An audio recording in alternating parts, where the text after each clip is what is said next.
Hello everyone, welcome back to my channel. आज की video में हम डिस्कस करेंगे टीचिंग एप्टीट्यूड के 15 क्वेश्चंस। पहला क्वेश्चन है, अध्यापक को निम्न में से किसे महत्व देना चाहिए? प्रधानाचार्य से अच्छे संबंध बनाना, छात्रों के भविष्य को लेकर चिंतित रहना, कक्षा में समर्पण भाव से शिक्षण करना, उपरोक्त सभी। तो सबसे ज्यादा किसे महत्व देना चाहिए? तो सबसे ज्यादा महत्व देना चाहिए कि कक्षा में समर्पण भाव से वो शिक्षण करे। ऑप्शन सी इसका राइट आंसर है। अगला क्वेश्चन है, आपकी दृष्टि से एक अच्छी समय तालिका के लिए क्या आवश्यक है? तो एक जो स्कूल में समय तालिका बनाई जाती है तो उसमें क्या चीजें आवश्यक हैं? पहला है, कठिन विषयों के कालांश सुबह में रखे जाएं। तो ये ऑप्शन ठीक लग रहा है, क्योंकि जब जो बच्चा है सुबह जो है वो अच्छे फ्रेश माइंड के साथ स्कूल में जाता है, तो स्टार्टिंग में अगर टफ सब्जेक्ट रखेंगे तो उसे पढ़ने में इंटरेस्ट रहेगा। तो ये ऑप्शन ठीक लग रहा है। सेकंड देख लेते हैं, दो कठिन विषयों के कालांश के बाद एक आसान विषय का कालांश रखा जाए। मतलब जब दो सब्जेक्ट टफ जो है वो पढ़ लिए हैं बच्चे ने, तो उसके बाद एक जो इजी सब्जेक्ट है उसे रखा जाए, क्योंकि अगर दूसरे के बाद तीसरा चौथा ये भी टफ रखेंगे तो बच्चे को फिर बोरिंग सा लगने लगेगा। तो इसीलिए एक बीच में इजी सब्जेक्ट का जो कालांश है उसे रख दिया जाए।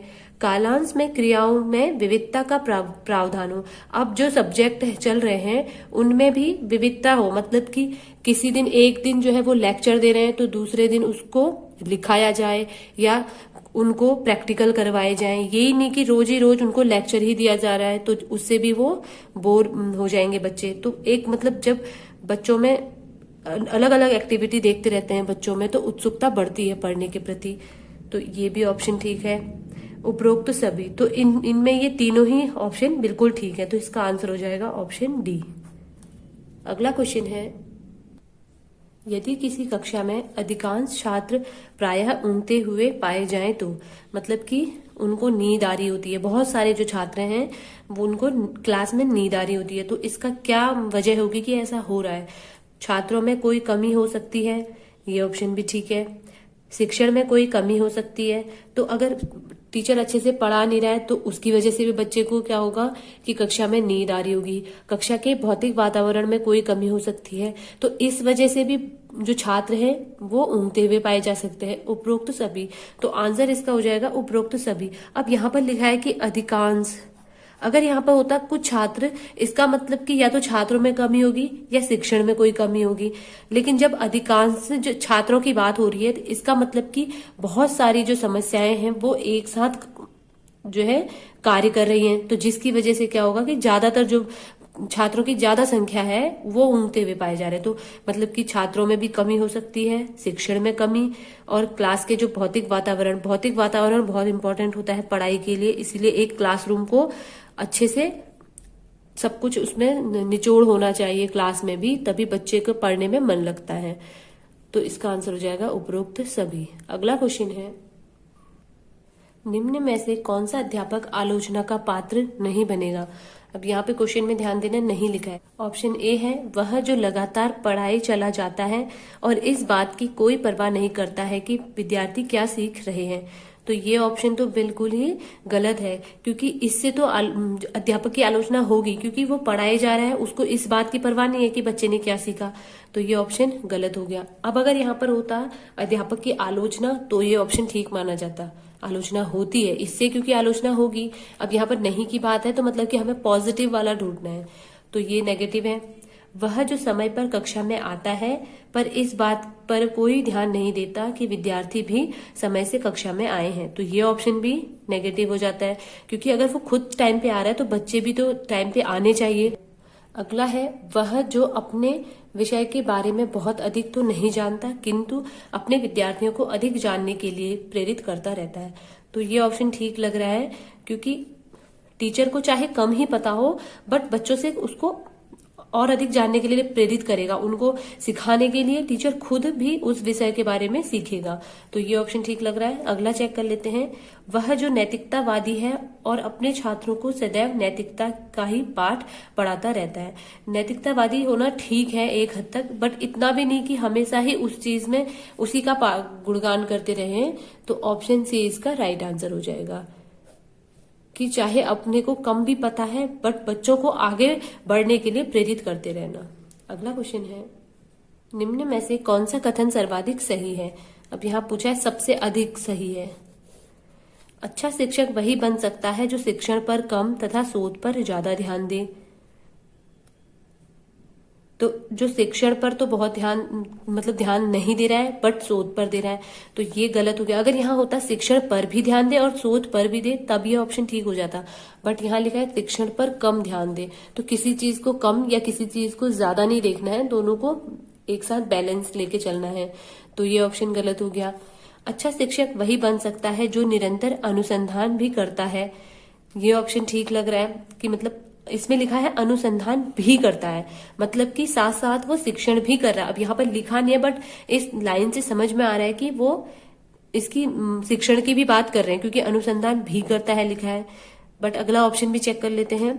अच्छा शिक्षक वही बन सकता है जो कुछ न करके केवल पढ़ाने पर ध्यान दे। अब यहाँ पर भी ये नेगेटिव है कि सिर्फ पढ़ाए जाए, तो जो नई चीजें हैं उनके बारे में कुछ ध्यान ना दे, जो शोध है अनुसंधान है उसके बारे में ध्यान ना दे। उपरोक्त सभी तो हो नहीं सकता, क्योंकि दो ऑप्शन तो गलत हो गए, तो ये ऑप्शन भी गलत हो गया। तो आंसर हो गया इसका बी, कि वही अच्छा शिक्षक बन सकता है जो निरंतर अनुसंधान भी करता है, मतलब कि शिक्षण पर भी ध्यान देता है और अनुसंधान भी कराते रहता है। तो अगला क्वेश्चन है, कक्षा में अध्यापक की भूमिका हो सकती है। तो एक क्लास में जो टीचर की क्या भूमिका है वो बताना है। विद्यार्थियों की सूचनाएं देना, तो ये अध्यापक का काम नहीं है कि उनकी जो सूचनाएं हैं वो देना किसी को। विद्यार्थियों को अधिगम के लिए प्रेरित करना, ये ऑप्शन ठीक है, क्योंकि ये तो टीचर का काम है कि बच्चे को सीखने के लिए प्रेरित करना। विद्यार्थियों को सीखने की क्षमताएं विकसित करना, अब विद्यार्थियों में जो सीखने की क्षमताएं हैं उनका विकास करना, ये काम भी टीचर का होता है। विद्यार्थियों को कोर्स पास करने के लिए अभ्यास कराना, तो ये टीचर का काम नहीं है। तो पहला और चौथा ऑप्शन गलत है, तो ऑप्शन बी और सी इसके ठीक है। तो इसके बाद इसमें जो स्टेटमेंट दिए रहते हैं उनको बताना होता है। तो option A B C D चारों ठीक है? नहीं, तो ये गलत है। ए बी तथा डी ए और डी नहीं है, तो ये भी गलत है। ए बी सी ए नहीं है, ये भी गलत है। बी तथा सी दोनों, तो बी और सी दोनों ठीक है। तो ऑप्शन जो इसका 4 है वो बिल्कुल ठीक है। विद्यार्थियों को अधिगम के लिए प्रेरित करना और विद्यार्थियों को सीखने की क्षमताओं का विकास करना। अगला क्वेश्चन है, छात्रों को दंड देते समय अध्यापक के मन में क्या भावना होनी चाहिए? तो जब एक टीचर किसी बच्चे को दंड दे रहा है तो उसे क्या सोच के उसको दंड देना चाहिए? कि दंड के डर से छात्र आगे से गलती ना करे, तो ये तो बहुत ही नेगेटिव चीज है कि बच्चे को इतना नहीं डराना है। मतलब कि बच्चे को अगर आप दंड दे रहे हैं तो उसमें डर की भावना ना पैदा हो, तो ये ऑप्शन गलत हो जाता है। छात्रों में सुधार पैदा हो, तो ये ऑप्शन ठीक लग रहा है, क्योंकि एक टीचर बच्चे को तभी दंड देता है ना कि आगे से मतलब उसमें क्या होगा कि सुधार होगा, वही गलती वो दोबारा ना कर पाए, सुधार होगा उसमें। बट ये यहाँ पर है डर से, तो डर वाली यहाँ पर भी लिखा तो वही है कि आगे से गलती ना करे, मतलब कि उसमें सुधार हो जाए, बट दोनों में सिर्फ इतना डिफरेंस है कि इसमें लिखा है कि डर से, तो इसीलिए इस ऑप्शन को गलत मानेंगे। ये ऑप्शन ठीक लग रहा है। छात्रों को पीड़ा पहुंचे, तो ये भी नेगेटिव है। तो टीचिंग एप्टीट्यूड के क्वेश्चनों में आप अगर नेगेटिव को हटा लेते हैं ऑप्शनों को, तो जो पॉजिटिव लग रहे हैं उनमें से भी, जैसे कभी होता है कि एक ही पॉजिटिव लगता है वो तो ठीक है, कभी 2 लगते हैं, तो उनमें से भी जो मोस्ट वाला है अप्रोप्रिएट आंसर है उसको सही माना जाता है। 4th ऑप्शन है, छात्रों को अपने साथियों के सामने लज्जित होना पड़े, तो ये ऑप्शन भी गलत है कि उसको छोटा नहीं दिखाना है। जिस छात्र ने गलती की है उसे बिल्कुल दूसरों के सामने उसे शर्मिंदा नहीं करना है, तो ये ऑप्शन भी गलत है। तो ऑप्शन बी इसका राइट आंसर हो गया। अगला क्वेश्चन है, एक अध्यापक के रूप में यदि किसी घटना या प्रश्न का मुझे संतोषजनक स्पष्टीकरण नहीं मिलता तो मैं क्या करूंगा? ऐसी स्थिति में मैं क्या करूंगा एक अध्यापक के रूप में? इस बात की कोई विशेष परवाह नहीं करता, तो ये ऑप्शन गलत है, क्योंकि परवाह करनी पड़ेगी, क्योंकि एक टीचर होने के नाते आपको जिम्मेदार बनना पड़ता है। किसी ज्ञानी व्यक्ति के मिलने की प्रतीक्षा करता हूं, तो ये ऑप्शन भी गलत है, क्योंकि अभी मुझे समस्या अभी है और मुझे ज्ञानी व्यक्ति जब 1 महीने बाद मिले, 2 महीने बाद मिले, तो उसकी प्रतीक्षा तो मैं नहीं करूंगा। अपने पूर्व अध्यापकों से संपर्क करता हूं। तो ये ऑप्शन भी गलत है, क्योंकि उनसे घटना तो आपके सामने हुई है, तो पूर्व अध्यापकों से संपर्क करके उसका आपको निदान नहीं मिल पाएगा। उस समय तक चैन से नहीं बैठता जब तक मुझे उचित स्पष्टीकरण नहीं मिल जाता। तो ऑप्शन डी इसका राइट आंसर है कि जब भी कोई ऐसी घटना या प्रश्न हो जिसका मुझे स्पष्टीकरण ना मिले, तो मुझे उसको, जब तक उसका हल नहीं मिलेगा, मुझे उसके बारे में सोचना पड़ेगा कि ये कैसे होगा करके। अगला क्वेश्चन है, किसी कक्षा में प्रवेश के लिए एक निश्चित आयु का निर्धारण क्यों आवश्यक है? निश्चित आयु, अब यहाँ पर जैसे नर्सरी में बच्चा जाता है, उसकी एज 3 साल होनी चाहिए। तो मतलब एक एज लिमिट है कि जब फर्स्ट में बच्चा जा रहा है तो 6 वर्ष का वो होना चाहिए। तो ऐसा क्यों किया गया है? क्योंकि पाठ्यचर्या आयु की विशेष रुचियों एवं मांगों को ध्यान में रखकर ही तैयार की जाती है। तो ये ऑप्शन ठीक लग रहा है। नर्सरी के बच्चे के लिए जो पाठ्यचर्या होती है वो अलग होती है, जो फर्स्ट में बच्चा जाता है उसके लिए थोड़ा आगे उसका लेवल बढ़ा दिया जाता है।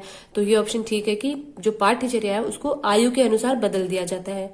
क्योंकि कक्षा में विभिन्न आयु वर्गों के छात्रों के होने से सभी छात्रों को समायोजन में कठिनाई होगी। तो समायोजन में कठिनाई होगी, बिल्कुल ठीक, क्योंकि एक छोटा बच्चा 3 साल का है, एक 6 साल का है, दोनों के जो खेल होंगे, जो बातें होंगी, उसमें भी बहुत सारे अंतर होंगे, तो वो आपस में समायोजन नहीं कर पाएंगे। तो ये ऑप्शन भी ठीक है।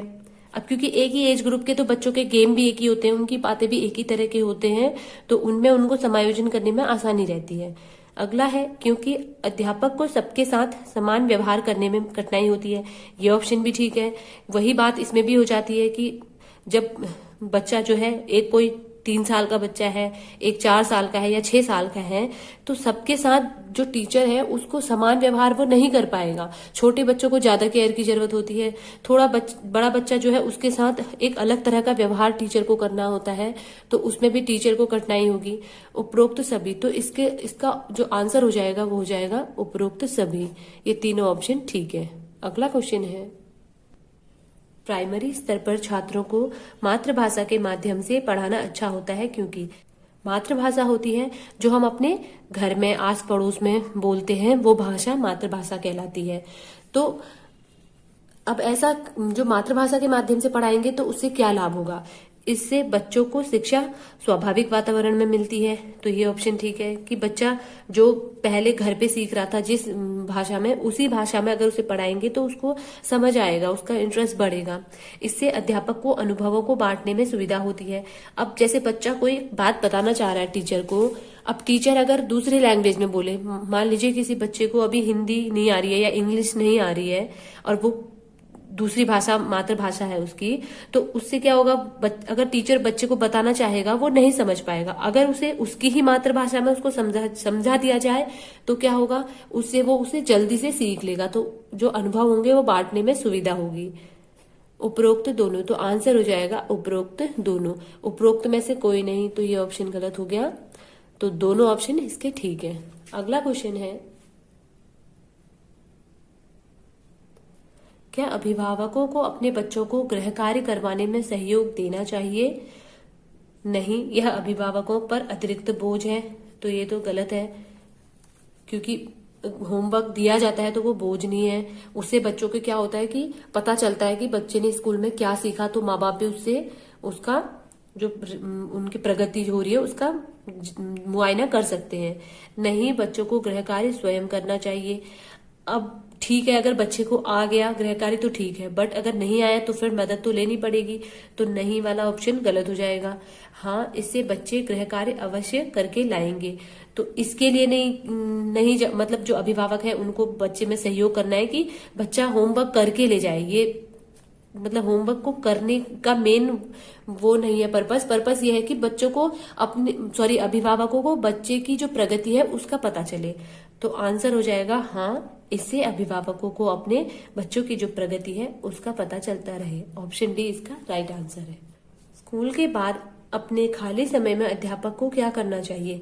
घर के काम में पत्नी का हाथ बटाना चाहिए, स्व अध्ययन के द्वारा अपना विकास करना चाहिए, ट्यूशन के द्वारा अपनी आय तथा ज्ञान को बढ़ाना चाहिए, दोस्तों के साथ मौज मस्ती करनी चाहिए। तो इसका राइट आंसर है कि स्व अध्ययन के द्वारा अपना जो विकास है उसको करना चाहिए। अगला क्वेश्चन है, शिक्षण अभिरुचि का एक महत्वपूर्ण पहलू यह है कि शिक्षण को छात्र उन्मुख बनाने की क्षमता, मतलब जो शिक्षण है उसको छात्र के अकॉर्डिंग बनाना चाहिए। तो ये ऑप्शन ठीक है, क्योंकि शिक्षा बाल केंद्रित होनी चाहिए। शिक्षण को रोजगार उन्मुख बनाने की क्षमता, ये गलत है।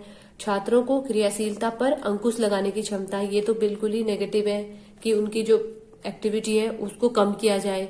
उपरोक्त सभी ये भी गलत है, क्योंकि इसमें एक सही हो गया है। तो ये ऑप्शन ऑप्शन ए इसका राइट आंसर है। अगला क्वेश्चन है, शिक्षण की समस्याएं हल करने का दायित्व किसका है? प्रधानाचार्य का, शिक्षाविदों का, सरकार का या शिक्षकों का? तो शिक्षण की जो समस्याएं हैं उनको हल करने का दायित्व है शिक्षक का, क्योंकि एक शिक्षक ही जानता है कि शिक्षण में क्या समस्याएं आ रही है, क्योंकि वही पढ़ा रहा है क्लास में। और सरकार जो है वो शिक्षा की समस्याएं हल कर सकती है, बट शिक्षण की नहीं कर सकती है। उसका जो समस्याओं को दूर करने का कार्य है वो शिक्षकों को ही करना पड़ता है। अगला क्वेश्चन है, आपके विचार में शिक्षा तभी सार्थक होती है जब वह पाठ्यक्रम केंद्रित हो, छात्र केंद्रित हो, समाज केंद्रित हो या रोजगार केंद्रित? जब भी कोई ये क्वेश्चन आए, शिक्षा कैसी होनी चाहिए, तो शिक्षा होनी चाहिए छात्र केंद्रित। क्योंकि जब शिक्षा छात्र केंद्रित होगी, मतलब छात्र का ध्यान रखा जाएगा, तो मतलब कि छात्र रोजगार तो खुद ही प्राप्त कर पाएगा, क्योंकि वो छात्र के अकॉर्डिंग हो रही है शिक्षा। और पाठ्यक्रम तो छात्रों के अकॉर्डिंग भी बनाया जाता है, उनकी एज ग्रुप के अकॉर्डिंग ही बनाया जाता है। और जब छात्र केंद्रित शिक्षा होगी तो छात्र जो है वो समाज में समायोजन करने के लिए भी उनके लिए हेल्पफुल रहेगी वो शिक्षा। तो ऑप्शन बी इसका राइट आंसर है। तो आज हमने टीचिंग एप्टीट्यूड के 50 क्वेश्चन करे। अगले पार्ट में हम इसके और जो क्वेश्चन हैं उनको डिस्कस करेंगे। अगर ये वीडियो अच्छा लगा तो प्लीज लाइक कीजिएगा और चैनल को सब्सक्राइब कीजिएगा। Thanks for watching.